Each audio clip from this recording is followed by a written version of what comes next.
Selamat menyaksikan ya. Oke, assalamualaikum warahmatullahi wabarakatuh. Salam sejahtera untuk kita semua. Shalom, Om Swastiastu, Namo Buddhaya, salam kebajikan. Oke teman-teman, kali ini saya akan ingin menjelaskan tentang bioteknologi tradisional. Nah, salah satunya cara pembuatan tape dari singkong. Nah, di bioteknologi tradisional ini kebanyakan menggunakan fermentasi ya teman-teman. Nah, sebelum kita masuk cara pembuatannya, saya ingin menjelaskan apa sih pengertian dari tape dari singkong. Nah, tape dari singkong ini dibuat dari singkong yang difermentasi. Dan di Jawa Barat ini singkong dikenal sebagai peyem dalam bahasa Sunda ya teman-teman, karena saya tinggal dan bersekolah di Jawa Barat jadi lumayan tahu. Terus pembuatan tape ini melibatkan umbi sebagai substrat dan ragi tapai yang dibalurkan pada umbi yang telah dikupas kulitnya. Nah, tape ini merupakan makanan tradisional yang banyak dikonsumsi oleh masyarakat Indonesia, terutama orang Sunda. Tape ini dibuat dengan cara difermentasi selama 2 atau 3 hari dengan bantuan bakteri Saccharomyces cerevisiae, Mucorclambidoporus dan Endomycopsis fibuligera.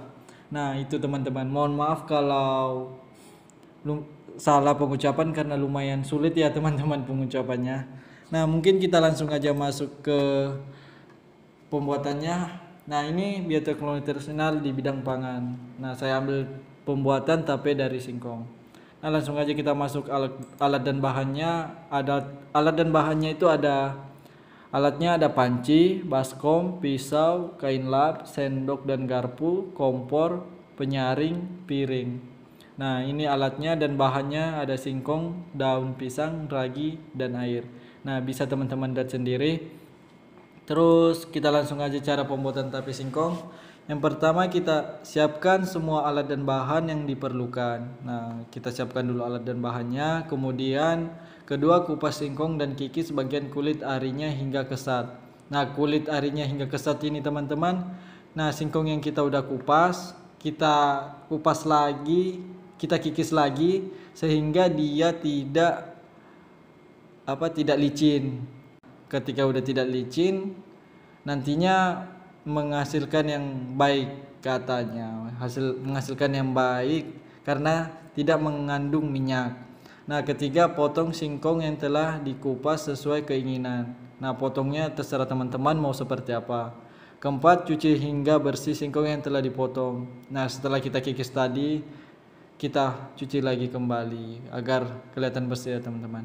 Nah, kelima, setelah itu masukkan air ke dalam panci sampai kira-kira terisi seperempat, lalu panas hingga mendidih. Nah, kita panasin dulu airnya sehingga mendidih. Setelah itu air mendidih, masukkan singkong ke dalam panci kukus. Nah, kita masukkan singkongnya ke panci kukusan itu, lalu kukus singkong 3/4 sampai 3/4 doang ya teman-teman. Kira-kira ketika daging singkong sudah bisa ditusuk dengan garpu atau tusukan yang bisa kita tusuklah apa ke singkongnya teman-teman. Nah, ketujuh, setelah matang angkat singkong yang telah masak lalu taruh di suatu wadah kemudian didinginkan. Nah, setelah masak teman-teman matangnya 3/4 gitu kita dinginkan. Nah, ke-8, sambil menunggu singkong dingin, siapkan wadah sebagai tempat untuk mengubah singkong menjadi tape.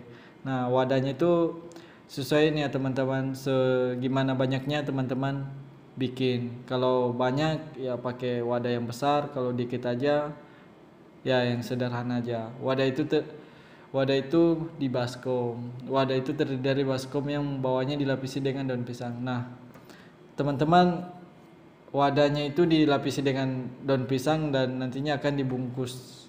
Nah, setelah singkong benar-benar dingin, masukkan singkong ke dalam wadah, lalu tabur dengan ragi yang telah dihaluskan dengan menggunakan saringan.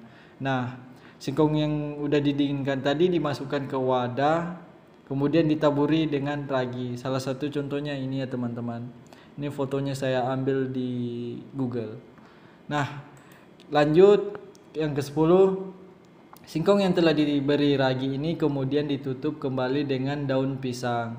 Singkong ini harus benar-benar tertutup agar mendapatkan hasil yang maksimal. Nah, teman-teman ketika membuat tape singkong ini jangan sampai terkena cahaya matahari atau udara ya teman-teman, agar menghasilkan tapenya itu jadi dan enak nantinya. Nah, terakhir setelah singkong ditutupi dengan daun pisang, diamkan selama 1 atau 3 hari hingga sudah terasa lunak dan manis. Nah, ketika udah 3 hari itu proses fermentasinya itu berjalan dan akan menjadi tape. Nah, maka singkong yang telah sudah menjadi tape dan siap disajikan dan dimakan. Nah, ketika udah difermentasi nih teman-teman, selama 3 hari atau 4 hari gitu, kita sudah bisa melihat apakah berhasil atau tidak.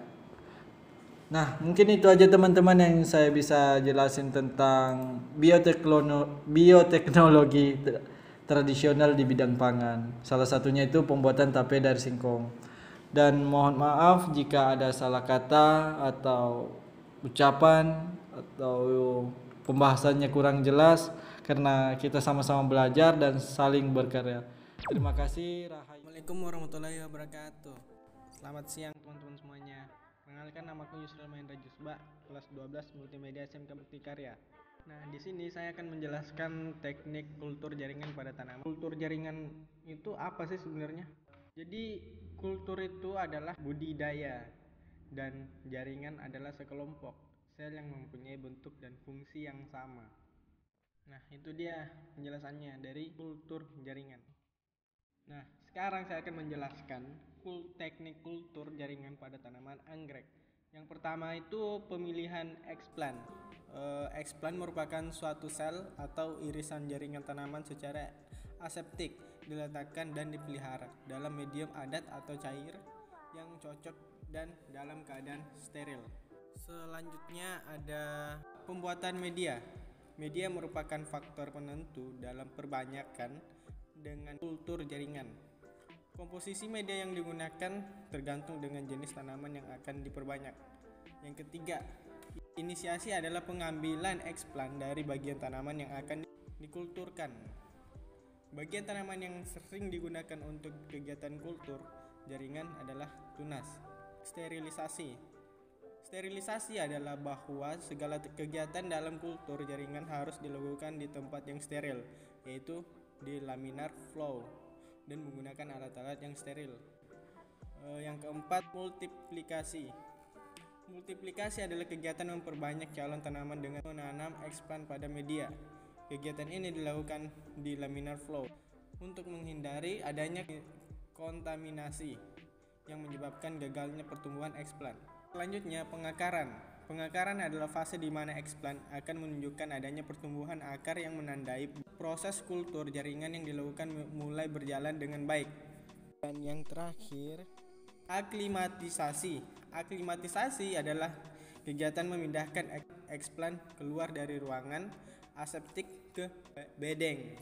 Oke teman-teman, itu saja yang bisa saya sampaikan pada hari kali ini. Mudah-mudahan bermanfaat bagi kita semua. Amin. Sampai ketemu lagi. See you next time.